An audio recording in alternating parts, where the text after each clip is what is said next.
Qu'est ce qu'un SSD et comment ça marche?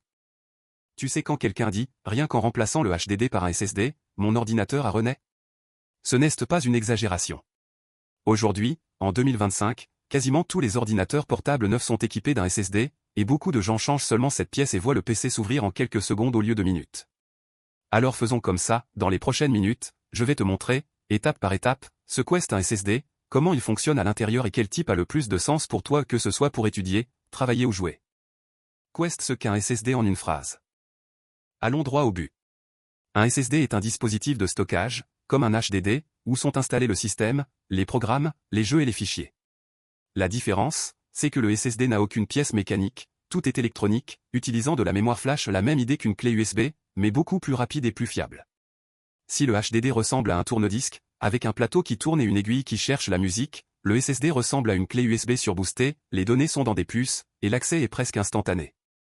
Comment le SSD stocke tes fichiers à l'intérieur? À l'intérieur, un SSD est essentiellement composé de un contrôleur, un cerveau qui organise tout. Plusieurs puces de mémoire flash où les données sont réellement enregistrées.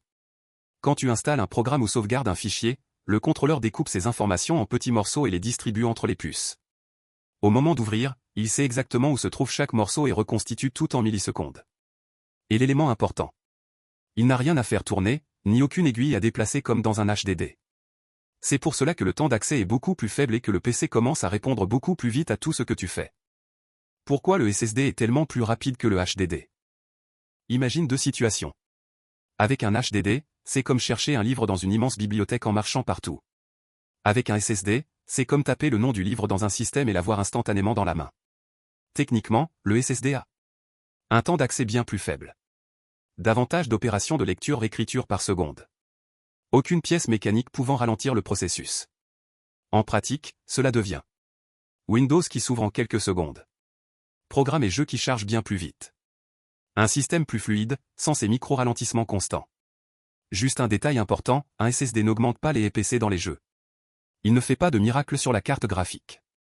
Ce qu'il fait, c'est réduire le temps de chargement, accélérer le changement de carte, les écrans et le démarrage. Type de SSD, SATA, M2 et NVMe. Voici une question classique, quel type de SSD dois-je acheter? Aujourd'hui, les plus courants sont SSD SATA 2,5. Ce rectangle qui ressemble à un HDD d'ordinateur portable. Il se connecte avec un câble SATA. Avantage, compatible avec la plupart des anciens PC et portables, prix plus abordable. SSD M2 SATA. C'est une petite carte fine qui se branche directement sur la carte mère, mais qui fonctionne comme un SSD SATA. Avantage, plus compact, sans câble. SSD M2 NVMe.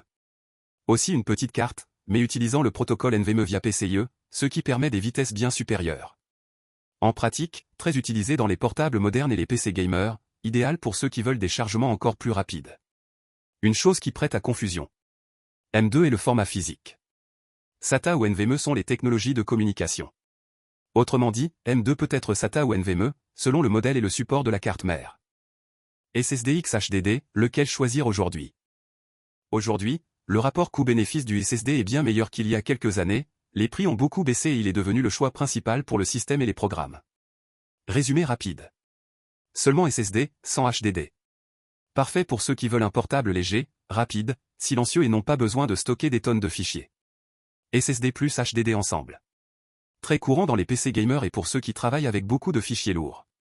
SSD pour Windows et les programmes, HDD pour stocker vidéos, photos, anciens projets, sauvegarde. Seulement HDD. Aujourd'hui, cela n'a presque de sens que pour du stockage massif et bon marché, comme 4 Teraoctets ou plus, quand la vitesse n'a pas d'importance. Les SSD s'usent-ils? Durée de vie et précaution. Autre question fréquente, un SSD a-t-il une date d'expiration? Oui, mais avec un détail, pour un usage courant, il dure généralement de nombreuses années. La mémoire flash a un nombre limité de cycles d'écriture, et les fabricants indiquent cela en TBW, combien de téraoctets peuvent être écrits au cours de la durée de vie. Pour un utilisateur classique qui navigue, étudie, joue et travaille normalement, il est très difficile d'atteindre cette limite avant de changer de machine. Précaution de base. Ne pas remplir le SSD à 100% tout le temps. Garder de l'espace libre pour que le système fonctionne bien. Ne pas utiliser de programmes d'optimisation douteux qui provoquent des réécritures inutiles. La bonne nouvelle, sans pièces mécaniques, le SSD est plus résistant aux chocs et aux vibrations qu'un HDD. Parfait pour un portable souvent transporté dans un sac. Quelle capacité de SSD a du sens pour toi? Plutôt que retenir des chiffres fous, pense comme ceci. Tu utilises le PC pour étudier, naviguer, faire des choses simples? 240 à 500 Go de SSD suffisent. Tu joues beaucoup et installes plusieurs gros titres? 1 Teraoctet de SSD commence à être logique. Tu travailles avec vidéo, audio, design ou des fichiers énormes.